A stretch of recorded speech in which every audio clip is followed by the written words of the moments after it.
बदतमीज बहू। शास्त्री परिवार का इज्जत, सम्मान और मर्यादा बहुत ही पूरे गांव में प्रचलित था। वहीं उनकी छोटी बेटी को विदेश भेज दिया जाता है बचपन में पढ़ने के लिए। वह बड़ी होकर जब अपने घर आती है तो वो पूरा संस्कारहीन हो जाती है। उसे सभ्यता, संस्कार कुछ भी नहीं पता होता है।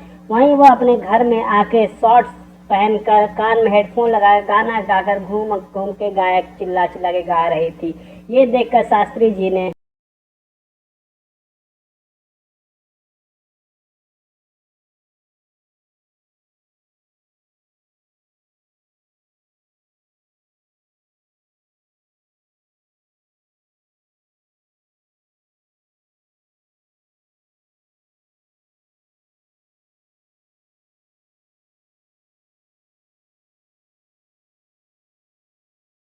ऐसे ही दिन बीतने लगते हैं और मोहिनी के तौर तरीके, बात करने का तरीका उसके माँ बाप को बहुत परेशान करने लगता है। भला कोई मानेगा कि ये मेरी बेटी है?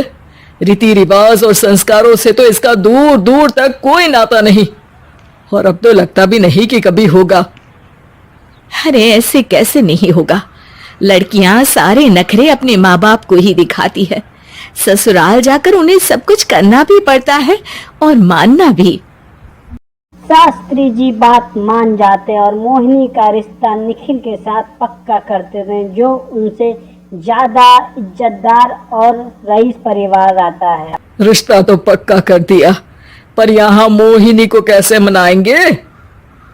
शादी ब्याह के मामले में आटे में नमक जितना झूठ तो चलता है जी।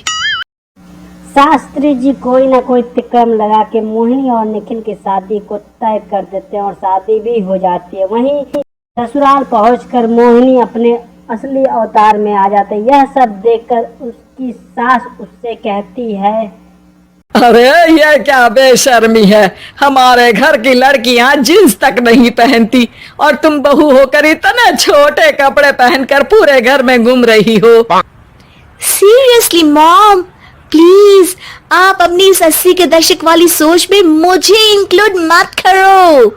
हाय तौबा, एक तो बेशर्मी दिखाती है, ऊपर से सास के साथ जुबान भी लड़ाती है।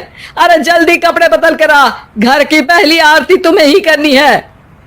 इतने देर में निखिल वहां आ जाता है। माँ पापा आने वाले हैं, पूजा का सारा सामान तैयार है ना?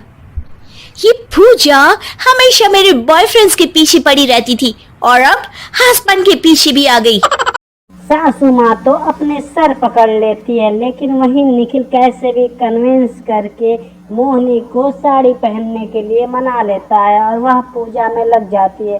पूजा खत्म होने के तुरंत बाद वह अपने असली अवतार में आ जाती है। बहू, ये क्या तरीका है? संस्कार नाम की कोई चीज है या नहीं? नहीं ससुर जी, संस्कार मेरा दूसरा बॉयफ्रेंड था, अब तो मेरा उससे कोई कांटेक्ट नहीं है।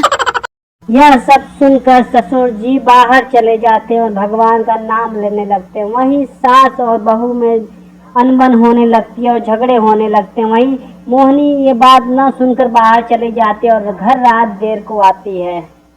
मोहिनी, मैं जानता हूँ कि तुम विदेश में रही हो और तुम्हें वहीं की आदत है, पर यहाँ चीजें कुछ अलग है।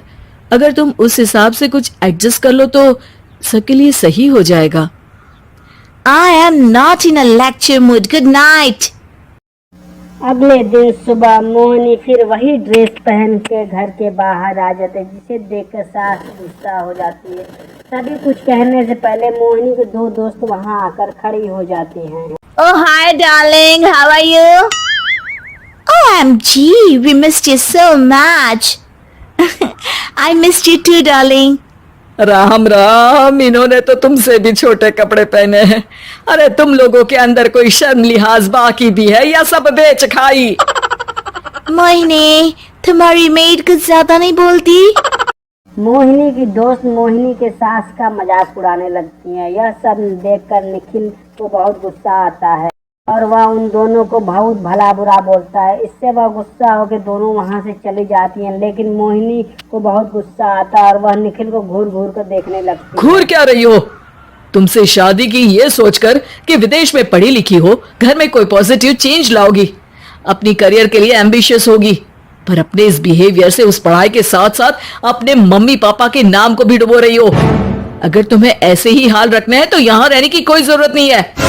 निखिल की बात सुनकर मोहिनी रोते हुए अपने मम्मी पापा के घर वापस आ जाती है और वहाँ देखती है ससुराल में सब कुछ ठीक तो है? वो अपने आप को समझते क्या है? मोहिनी पर चिल्ला रहे हैं? मैं क्यों उसके इशारों पर चलूं? मैं अपनी लाइफ अपने तरीके से जीना चाहती हूँ और वो ना आप लोगों को मंजूर था और ना ही उन्हें है। तुम यहाँ नहीं रह सकती। हाँ, तुमने बिल्कुल सही सुना। अगर तुम्हें अपने इस घमंड, बेशर्मी और बदतमीजी में ही जीना है तो तुम यहाँ भी नहीं रह सकती। बेटी, मैं मानता हूँ हमारे यहाँ रीति रिवाज बहुत मायने रखते हैं और हमने उन्हीं के ओवरडोज से बचाने के लिए तुम्हें विदेश भेजा था। एक लड़की जो शादी करके घर और बच्चे संभालती है, उससे तुम अपने आप को ज्यादा समझ सको इसके लिए भेजा था। तुम उससे ज्यादा समझो और बनो, पर तुम तो किसी दूसरी ही ट्रेन में चढ़ गई बेटा। मोहिनी अपनी मम्मी पापा का बात सुनकर बहुत दुखी होती है। उसे अपने गलती का पछतावा होता है। फिर वो अपने ससुराल चली जाती है और वहाँ अच्छे से रहने लगती है। अपने ससुराल वालों को भी मॉडर्न बनाती है और वहाँ पे एक अच्छी सी जॉब पकड़ लेती है, जिसके साथ वो अपने ससुराल में हंसी खुशी रहने लगती है।